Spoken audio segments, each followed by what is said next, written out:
Nya lagi kay New Year man. Ha? Unsa may ato ang posible siguro nga maangkon karon tuiga mga higala. Kaya ka nato ang malinaw o nindot nga tuig sa tibuok Pilipinas. Tibuok Pilipinas lang ko na. Di lang sa ta ilabot sa uban. Diri lang sa ato. Muhilom na ang issue mga higala, kabahin na ning issue sa giingong flood control, alleged corruption mga higala sa flood control. Kining issue mga higala karon nga doon na uban nga mga opisyal sa DPWH ang gani nahunusan sa ilahang hinulaman nga kinabuhi mga higala sama na lang, no, adtong si Cabral, no, inauta nga sumalangit sana, no, at manahimik kung saan man siya ngayon. Former man to, official sa DPWH. Pero kining problema diri napita sa diri sa ato, kining issue mga higala mugawas man gud ni kung dunay usa ka panghitabo nga maoy magpukaw mga higala sa katawhan sama na lang sa mga pagbaha. Kay ug walay baha, di ni kabalo ang uban nga dunay mga million nga mga project mga higala para sa flood control. Di ba? Walay baha, wala ang tao di man mangitag river control. Ang tao mga higala dili na mangita og flood control. Wala, anin mo ba yung flood control? Wala ngang baha. Walay tubig, mga higalang gikahadlukan. Pero tungod niya ito sunod-sunod sa nilabay nga tuig, last 2025, mga higala, nga bago lang iagi. Dahil doon sa mga rumaragasang tubig, baha, mula sa iba't ibang panig ng Pilipinas, dito nakita, nga ngano man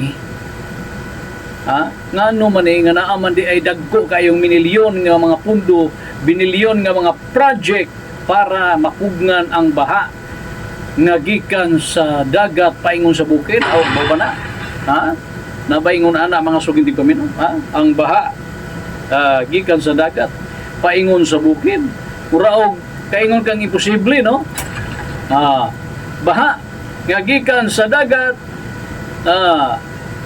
paingon sa bukid. Magayon kang imposible pero karon nakapaghitabo na. Di ba? Labi na kung high tide, tagbuon mga higala sa taas nga tubig dagat ang baha. Kaya yung baha parang bumabalik sa bukid. Ingon ana ang explanation. Ingano mang doon ay mga pagbaha, bisan sa amo gani, basta high tide, baha gyud oy. Diba? Bisan sa uban nga mga lugar, makaingon tang normal lang na. Kay gaabot ang hunas, ang taob, kining high tide, ug ang baha, mga higala. Pero, lahi ang issue kung hisgutan na to ang kining baha gyud nga musulod paingon sa kabalayan, mo damage mga higalag, mga ari-arian, uban pa nga mga properties mga higala nga gihaguan sa katawan. Maaari pala itong maiiwasan kung doon ay project mga higala sama sa flood control. Kung sa'yo nahitabo, ligawas ang issue kabahin sa corruption sa Pilipinas karong panahon na.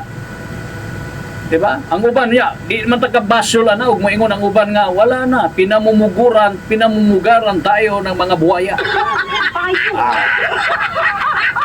Di man tangay muriya ka na. Ako, hindi gidong tangay, pero naaman dihay mga testimonies good, nagpamatuod. Ang uban gani, ni uli na o kwarta. Diba? Giuli na, ang ilahang gikan nila na tungod sa issues flood control sa pamaybot pasabot na luto na lutong-luto na. Pero siyempre kung doon ay kasong ipasaka, doon ay kasong matubang January na, murag pa may na-priso, diba? Prubahan pa na sa judiciary mga igala. Antonis Corte mag-abot mga sugin di paminaw ug unsa gyud nya. Bisan sa mga pag-ulan, diha nato lagi makita kung asan dapita dunay problema. Ang kulang ba ang pagpapalalom sa baha o sa suba?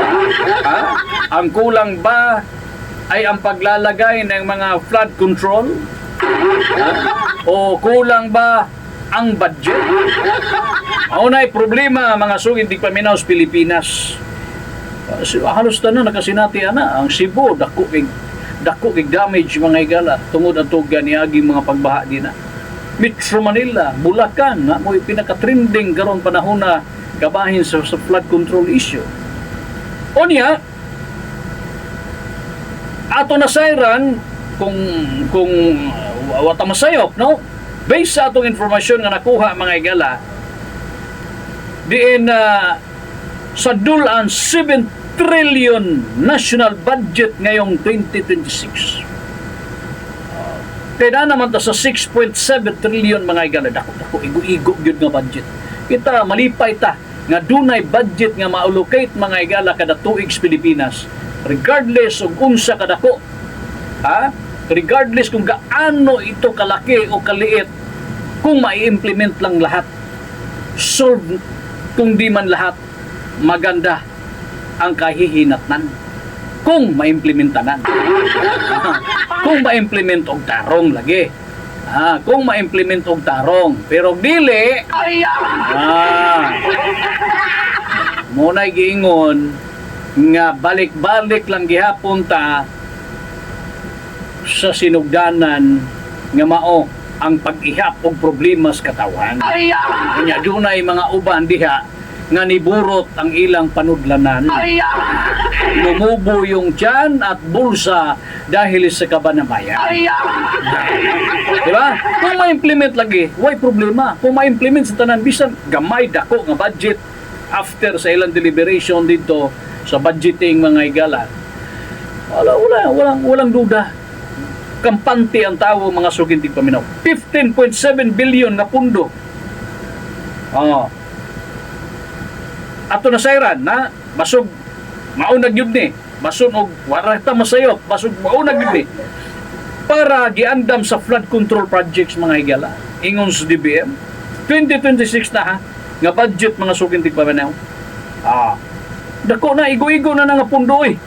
Di na lang ta mangitag sobra pa.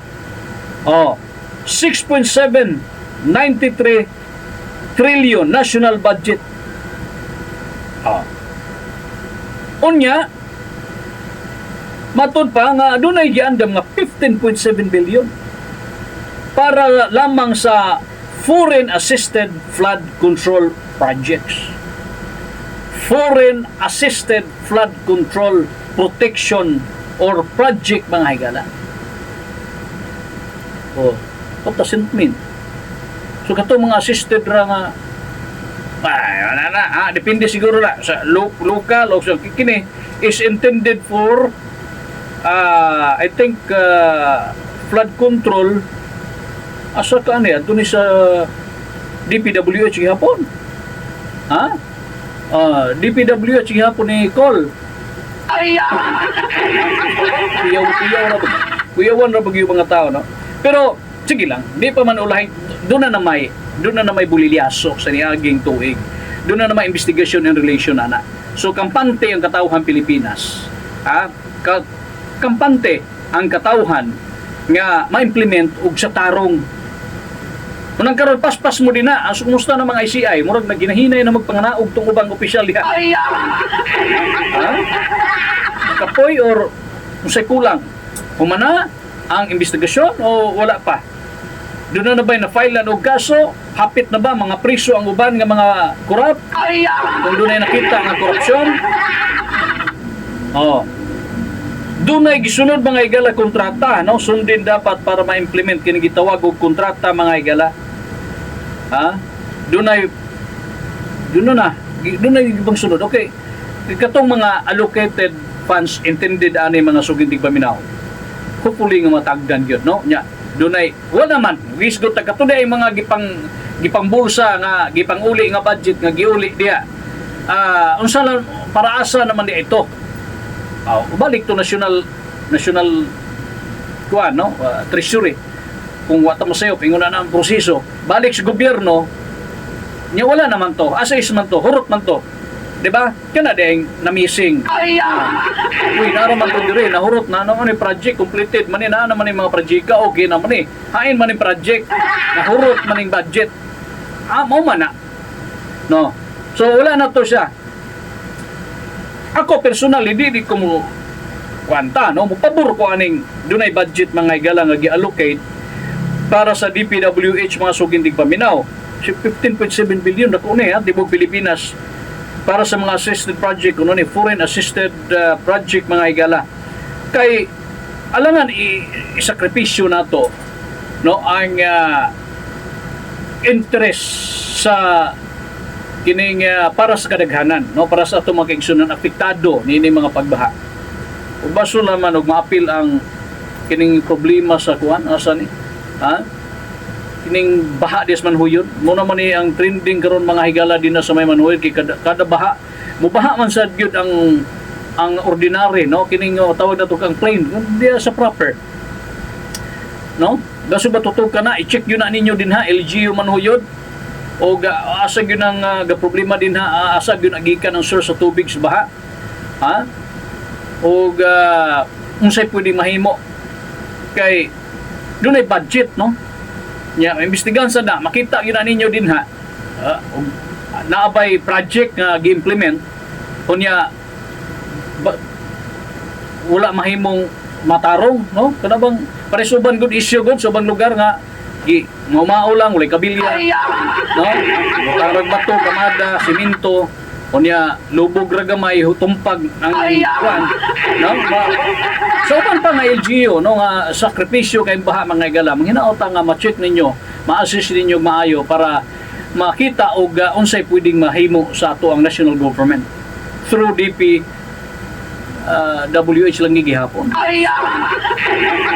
manghinaot ta no nya mahimo na ang tinuod ug insakto nga implementasyon sa mga proyekto mga igala Luzon, Visayas, Mindanao ining tuiga mo wala na ang problema kabahin ana wadi na madugangan og tagag solusyon ang problema sa baha nining moabot kay mga adlaw bulan og tuig kay ang takabalo nga kaning panahon di gyud nato masiguro kung do na bay mga pagbaha mga igala kay mukalit regulan karon pa lang gani no so mahinaw ta nga masolusyonan ang problema sa katawhan sa nagalain-laing lugar sa Pilipinas.